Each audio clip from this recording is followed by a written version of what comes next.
can you hear me? Yes? Okay, fantastic. Thank you. You introduced me as an associate professor. I hope to get a promotion next year sometime. I'm actually an assistant professor. Okay, so we ready? Should we get started? Okay, welcome everyone. My name is Matthew and this is Lila.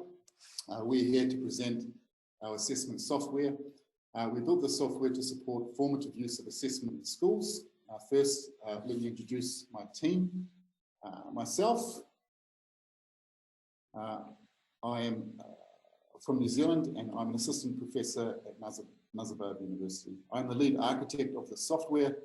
My colleague in New Zealand, Dr. Chang, is the lead software developer.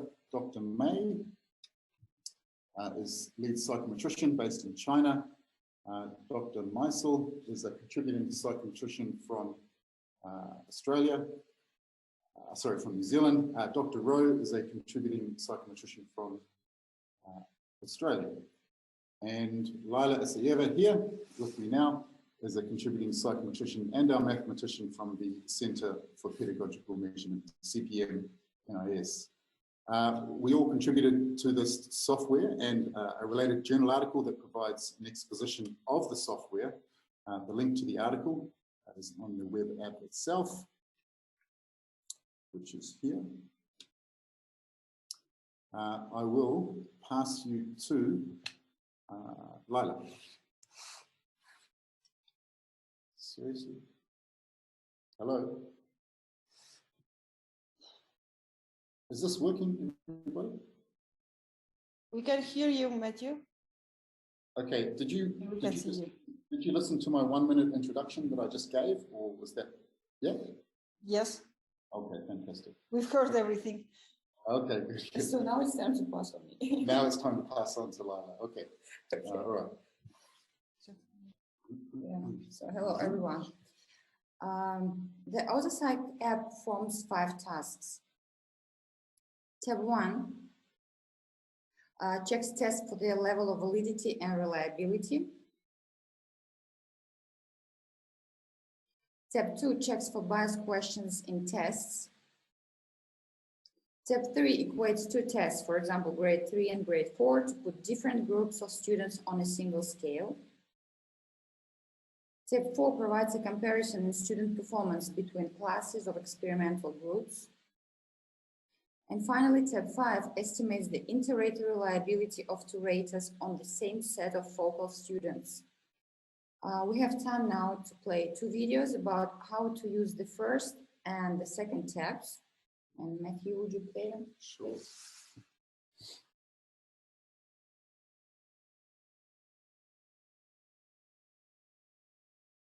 Hi, my name is Matthew, and I'm going to present to you the first tab of our AutoPsych app, which is called the Unidimensional RASH tab. Unidimensional because we assumed that the test administered to students was focused on a single subject area, and RASH because this is one of the statistical modeling approaches that we follow. So after you administer a test to a group of students, how might you use the data from the test to support student learning? Well, the purpose of this video is just that. In this video, I will demonstrate how we might make use of test data to support student learning. This is associated with formative use of assessment or assessment for learning. Basically, our purpose here is to match students with the questions and competencies that they might be ready to learn next with some assistance. For this short video, I will present data from a mathematics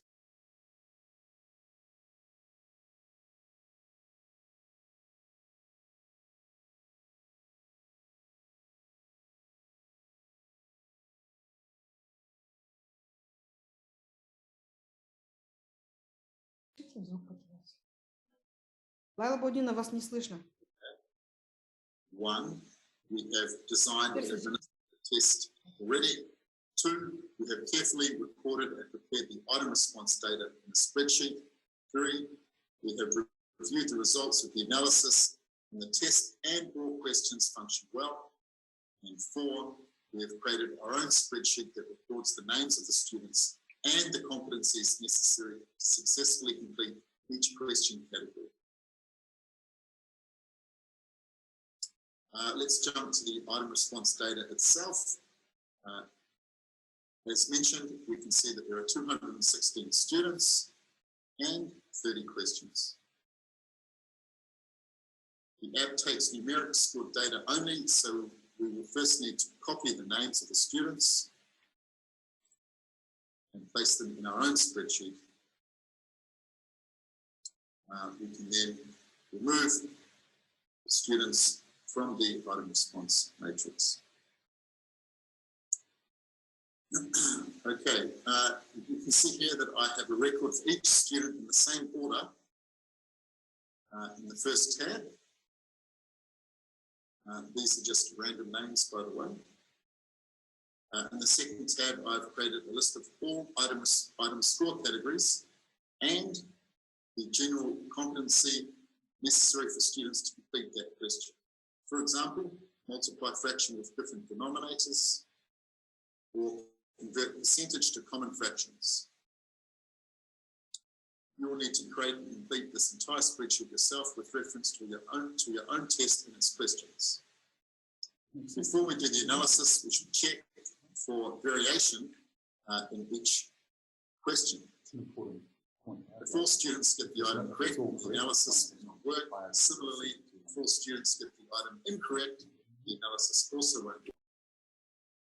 Assessment data and informative can actually consider such questions redundant. So we need to remove such questions for this analysis. Let's jump to the analysis. We can upload the data, specify the construct and the focal group. We can use standard settings to produce the report and generate PDF in the spreadsheet. The analysis should be quick.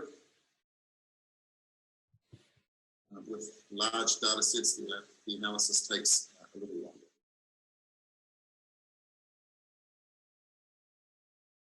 So this produces a zip file. If you open the zip file, we get a general folder.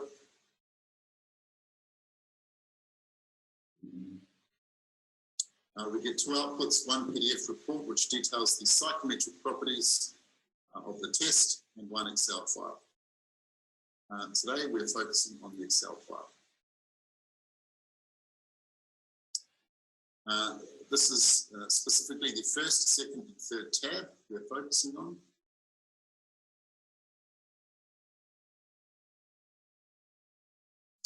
Let's complete each of the three tabs.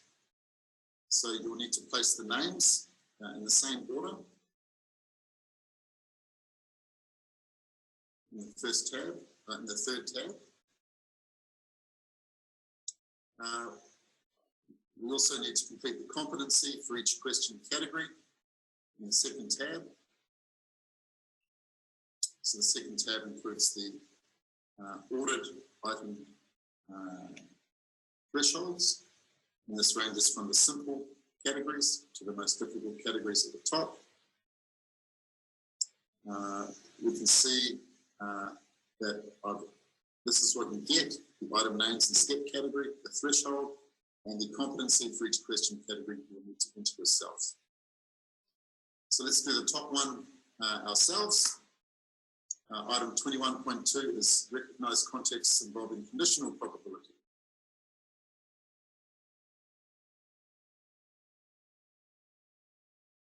So we can copy it from here. This is item 21, category 2. And we can finish it as the most difficult question. You'll need to enter competencies for each item category, that is, all rows. To note, the third tab gives us the results for each student. For formative use of assessment, we should focus on the ability estimate. As an example, we see that Kahil and Alexander both get 30 out of 40. They also get an ability estimate of 0.72. So what type of skills are these students ready to learn next? Let's identify questions and skills that match well with these students.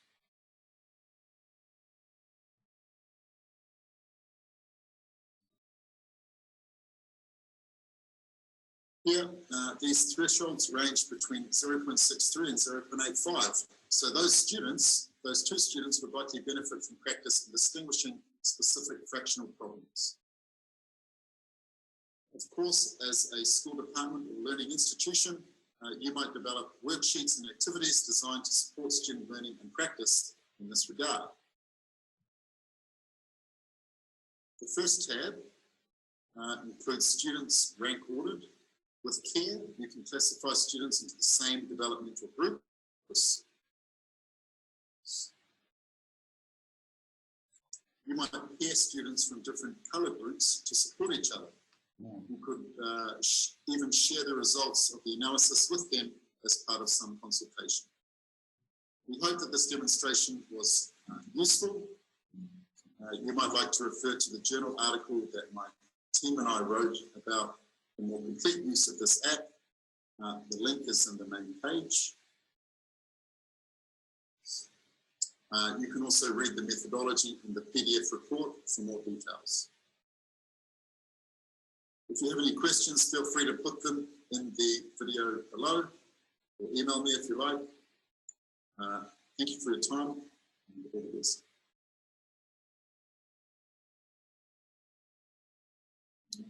Okay, thank you, everybody. Welcome, everyone. My name is Mэтью, and this is Lайla. Hold on, We that video is playing assessment software. We built the software. My bad, sorry guys. Let's jump to the next video. This is Laila's video to do with identifying bias items. Let's play. Hi, my name is Laila, and I'm going to present you a second tab in our app, which is called Manifest/Rash. So this tool extends the functionality of the unidimensional rash analysis to include an examination of item bias. This form of analysis provides insight into how some questions or developmental criteria might function differently across student groups. The tool also takes an item response matrix, which is a spreadsheet of student test results. Though the tool requires that the first column specifies the binary facet of interest. For instance, column header gender. The variable needs to be numeric with coding 1 representing male, for example, and 2 representing female accordingly. The report includes and produces a detailed narrated technical report and organized spreadsheets that reflect the function of the test and each question, as well as a report on item bias. I'm going to show you an example of the data that the tab takes. Here it is. So the first column is the facet of interest or a student grouping variable. It could be anything, but in this case, it is named female. Therefore, as a rule, females are coded as 2 and males as 1. So, as you can see, there were 1,000 students in the test. Some of them were males and some of them were females. Obviously. And the second column, so starting from the second column till the end, is the item response matrix for the test results for each student, where ones stand for the correct responses and zeros for the incorrect responses. So we can see that there were 10 items in the test. So 1,000 students give their responses to 10 items. So as for the settings, we should use the same settings as for the first tab, which is called unidimensional rash. Let's go to our second tab. And yeah, so here we can specify a topic for example, algebra and the focal group, which could be grade 7 students. This setting should be the same as for the previous tab. And in addition, there is the option for flagging bias items. This is at step 6. To flag possible bias items, we need to set a threshold. If the difference is 0.5 or more, the item is flagged. Also, we can set the level of statistical significance. This is commonly set to 0.05 or less. And then we can run the report.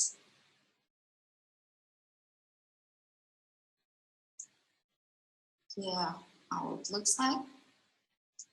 So first of all, a zip file is produced, and then we can inspect it.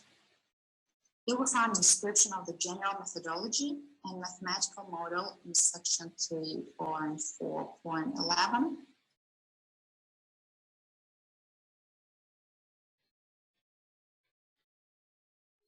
Here it is. And the results themselves are presented in Appendix A8, which is on page 52. Yeah. Okay. So we can focus on the bottom half of the table. We can see one result that is both red, statistically significant, and blue, practically significant. This is question I0006. We can see that being female is associated with an easier item difficulty. We can therefore inspect the item, perhaps present it to colleagues, and consider how it may advantage female students or vice versa, disadvantage male students. This information may inform possible improvements to the way that questions are formatted and presented to students in the future. Thank you for your attention. Okay, that brings us to an end, everybody. If you have any questions, hey friends, it's the Visual Studio 2022 launch. We're still here, we're working remotely. Thousands of you have downloaded the preview of Visual Studio 2022, but today YouTube ad, my bad. Thank you very much, Mэтью and Lайла, for the presentation of such a very practically important application. And I do understand that this is not the whole application itself, but only part of that.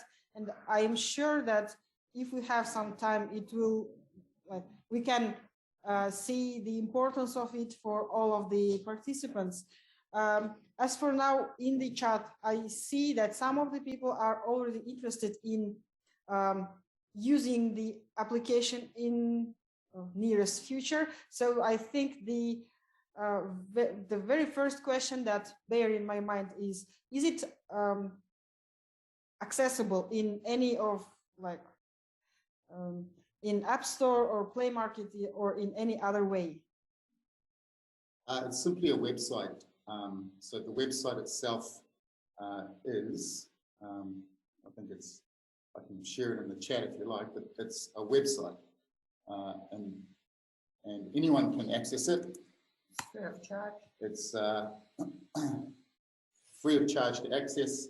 Anyone can access it, and the entire architecture, everything is all open source. So do with it what you like. Thank you very much. I think that will be very helpful to most of the teachers and educators in any level of education. It's in the chat now. The link to the website's in the chat. That's like the base build associated with our publication. Yes, we will make sure that everyone gets that link so they can download the app and use it.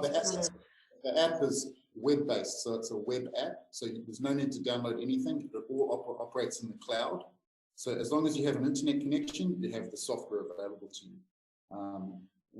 We may create a downloadable version, but we're looking at that for the future. To be honest, we would prefer to keep it just as web-based to make it ubiquitous to everyone.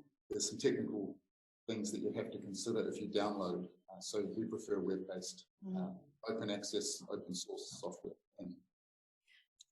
Okay, I think that will be very, good for everyone to use that and to see the app. And I hope that there are some instructions for them to use, because it was quite technical stuff you showed. not all of the teachers will be like ready to use that from the first trial. Anyways, let me express my gratitude to the presentation that you made, for the video you provided today. As there is no more time for our section, I would like to thank you both and your teammates in this work very much. И на данный момент я бы еще хотела поблагодарить всех участников, которые сегодня слушают нашу секцию, и всех спикеров за такой замечательный, интересный материал, который был представлен всем нашим участникам в течение сегодняшней секции. Сейчас у вас будет перерыв на обед, после которого вы собираетесь в общем зале для пленарной сессии номер 2. Позвольте откланяться и завершить сегодняшнюю секцию.